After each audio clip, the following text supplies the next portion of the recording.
وَلَقَدْ يَسَّرْنَا الْقُرْآنَ لِلذِّكْرِ فَهَلْ مِن مُّدَّكِرٍ۔ اور ہم نے قرآن کو سمجھنے کے لیے آسان کر دیا، تو کوئی ہے کہ سوچے سمجھے۔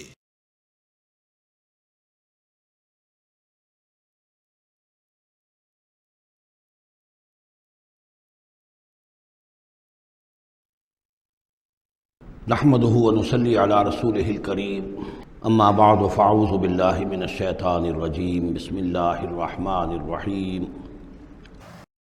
ختم قرآن ہے، میں اس کا ترجمہ آپ کو بتا دینا چاہتا ہوں تاکہ آپ جب وہ دعا سنیں گے تو پھر اس کا ترجمہ بھی آپ کے سامنے رہے۔ تو یہ اور بڑی اہمیت کے ساتھ اس دعا کو سمجھیے۔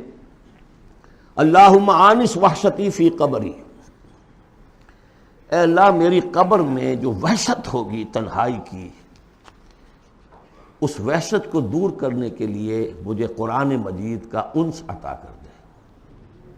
اے اللہم ارحمنی بالقرآن العظیم وجعلہ لی اماما ونورا وہدی ورحمہ۔ لیکن اب جب موت قریب نظر آتی ہے اور قبر جو ہے وہ نظر آ رہی ہے، تو معلوم ہوتا ہے کہ اہم ترین حصہ یہی ہے، اس دعا کا جو پہلا حصہ ہے، اللہم آنس وحشتی فی قبری، اس وحشت کو مانوس میرے لیے بنا دے، لیکن مانوس بنے گی قرآن کے ذریعے سے۔ وارحمنی بالقرآن العظیم، اور مجھ پر رحم فرمائیو اس قرآن عظیم کی بدولت۔ واجعلہ لی اماما ونورا وہدی ورحمہ، اور اس دنیا میں پروردگار اس قرآن کو میرے لیے امام بنا دے، میں اس کی پیروی کروں۔ لیکن یہ الفاظ کہتے ہوئے اپنے دل کو دیکھنا ہوگا کہ خود اپنا ارادہ ہے یا نہیں۔ عزم ہو کہ ہاں اب قرآن کو اپنا امام بنانا ہے، اس کے پیچھے چلنا ہے، تب تو اللہ تعالیٰ سے دعا کرتے ہوئے بھی انسان جو ہے پھر اسے سجتی ہے یہ دعا۔ اور ایسا کوئی شعوری فیصلہ ہے ہی نہیں، تو پھر یہ ایک روٹین ہے، بس آپ نے ایک الفاظ ہے جو زبان سے کہہ دیے ہیں۔ ذالک قولہم بافواہہم، اپنے منہ سے نکلنے والی باتیں اور کچھ نہیں۔ وجعلہ لی اماما ونورا، نور بنا دے، وہدی، ہدایت بنا دے، اور رحمت بنا دے۔ اللہم ذکرنی منہ ما نسیت، اے اللہ مجھے یاد کرا دے اس میں سے جو میں بھول جاؤں۔ وعلمنی منہ ما جہلت، اور جس چیز کو میں اس میں سے جانتا نہیں ہوں، اور ہم تو سب سے جاہل ہیں، کتنے فیصد لوگ ہیں جو جانتے ہیں قرآن میں ہے کیا۔ لیکن بہرحال دعا مانگیے کہ اللہ تعالیٰ ہمت دے، آپ قرآن سیکھیں، قرآن سیکھنے کے لیے عربی سیکھیں۔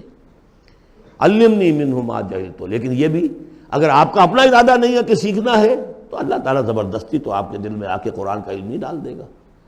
قرآن کا علم تو بڑی قیمتی شے ہے، دنیا کا کوئی فن ہو، کوئی معمولی سا کوئی فن ہے، وہ بھی سیکھنا پڑتا ہے، محنت کرنی پڑتی ہے۔ جیسا کہ حضرت علی نے فرمایا، بڑے اونچے اشعار ہیں، یغوث البحر من طلب اللآلی، جو شخص بھی موتیوں کا طلبگار ہوتا ہے اسے سمندر میں غوطہ زنی کرنی پڑتی ہے۔ ومن طلب العلا سہر اللیالی، جو کسی بلند مقام تک پہنچنا چاہتا ہے زندگی میں، وہ راتوں کو جاگتا ہے، محنت کرتا ہے، پڑھتا ہے، جو بھی مشقت کرتا ہے۔ ومن طلب العلا من غیر قد، اور جو کوئی بلندی کا طلبگار بن جائے بغیر کوشش کے، اضاع العمر فی طلب المحالی، پھر وہ اپنی عمر ضائع کر بیٹھتا ہے ایک محال چیز کی طلب میں۔ وہ تو ہونے والی بات نہیں ہے، یہ دنیا اللہ نے بنائی ہے کہ محنت کرو۔ تو یہ دعا مانگتے ہوئے علمنی منہ ما جہلت، تو اپنا ارادہ کریں پختگی کے ساتھ۔ فرمایا وعلمنی منہ ما جہلت وارزقنی تلاوتہ، اور مجھے اے اللہ ہمت دے، نصیب فرمائیے کہ میں اس کو پڑھتا رہا کروں، آنا اللیل و آنا النہار، رات کے اوقات میں بھی اور دن کے اوقات میں بھی۔ وجعلہ لی حجۃ یا رب العالمین، اور اے تمام جہانوں کے پروردگار اس قرآن کو میرے حق میں دلیل بنا، میرے حق میں گواہ بنا، یعنی میرے خلاف نہ کر دیجو، اس لیے کہ حضور نے فرمایا ہے القرآن حجۃ لک او علیک، یہ قرآن یا تو دلیل ہے اور گواہ ہے تمہارے حق میں اور یا تمہارے خلاف۔ اگر قرآن کو پڑھو گے جیسے کہ پڑھنے کا حق ہے، سمجھو گے جیسے سمجھنے کا حق ہے، عمل کرو گے جیسے عمل کرنے کا حق ہے، اور اس کو دنیا تک پہنچاؤ گے جیسے کہ پہنچانے کا حق ہے، تو یہی قرآن تمہارا شافع بن کر کھڑا ہوگا، یہی تمہارے حق میں گواہی دے گا۔ اور جو کچھ ہم کر رہے ہیں اگر وہی ہم کرتے رہیں گے تو یہی قرآن سب سے بڑا ہمارے خلاف جو ہے استغاثہ لے کر آئے گا کہ اللہ یہ بدبخت کہتا تھا کہ یہ میں تیری کتاب ہوں، مجھے پڑھتا نہیں تھا، مانتا تھا میں تیرا کلام ہوں، سمجھتا نہیں تھا، یا سمجھتا بھی تھا عمل نہیں کرتا تھا۔ یہ سب سے بڑی دلیل ہمارے خلاف، القرآن حجۃ لک و علیک۔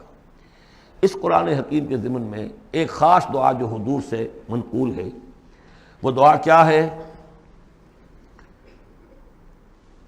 اللہم انی عبدک، پروردگار میں تیرا بندہ ہوں، ابن عبدک، میرا باپ بھی تیرا ادنا غلام تھا، وابن امتک، میری ماں بھی تیری ادنا کنیز تھی، فی قبضتک، میں تیرے قبضہ قدرت میں ہوں، ناصیتی بیدک، میری پیشانی تیرے ہاتھ میں ہے، ماضٍ فی حکمک، میرے پورے وجود میں تیرا ہی حکم جاری و ساری ہے، عدل فی قضاؤک، اور میرے بارے میں جو فیصلہ تو کرے وہ عدل ہی پر مبنی ہوگا۔ اسألک، میں تجھ سے سوال کرتا ہوں، بکل اسم ہوا لک، ہر اس نام کے حوالے سے جو تیرا ہے، قرآن میں بار بار ہم نے پڑھا فدعوہ بہا، للہ الاسماء الحسنی فدعوہ بہا، اللہ کے ناموں کے حوالے سے دعا کیا کرو۔ اسألک بکل اسم ہوا لک، جو تیرے نام ہے، انزلتہ فی کتابک، جسے تو نے اپنی کسی کتاب میں نازل کیا، او علمتہ احدا من خلقک، یا تو نے اپنے مخلوق میں سے کسی کو سکھایا، اب استاثرت بہ فی مکنون الغیب عندک، یا اسے ابھی اپنے پاس اپنے غیب کے خزانے میں محفوظ رکھا ہوا ہے۔ سارے ناموں کا حوالہ دے کر اسألک کا کیا؟ ان تجعل القرآن ربیع قلبی، اس قرآن کو میرے دل کی بہار بنا دے، ونور صدری، میرے سینے کا نور بنا دے، وذہاب ہمی، اور میرے ہموم اور غموم کا، غموں کا اور جو بھی تفکرات ہیں ان کا دور کرنے والا، جلا حزنی، میرا کوئی غم ہو افسوس ہو اس کو بھی ختم کر دینے والی چیز، اس کا ذریعہ اس قرآن کو بنا دے۔ تو یہ بڑی عظیم دعا ہے جس میں ایک طرف عبدیت کی انتہا ہے، تواضع، اللہ کے سامنے تذلل، اور پھر یہ کہ مانگنے کی شے اصل میں قرآن سے کیا ہے، اللہ سے مانگنے کی شے کیا ہے؟ الرحمن علم القرآن، یہ ہے سب سے بڑی دولت۔ یا ایھا الناس قد جاءتکم موعظۃ من ربکم وشفاء لما فی الصدور وہدی ورحمۃ للمؤمنین قل بفضل اللہ وبرحمتہ فبذلک فلیفرحوا ھو خیر مما یجمعون۔ تو یہ دعا جو ہے آپ مانگیں گے، اور اسی پر اب میں اپنی یہ گفتگو ختم کر رہا ہوں۔ بارک اللہ لی ولکم فی القرآن العظیم ونفعنی وإیاکم بالآیات والذکر الحکیم۔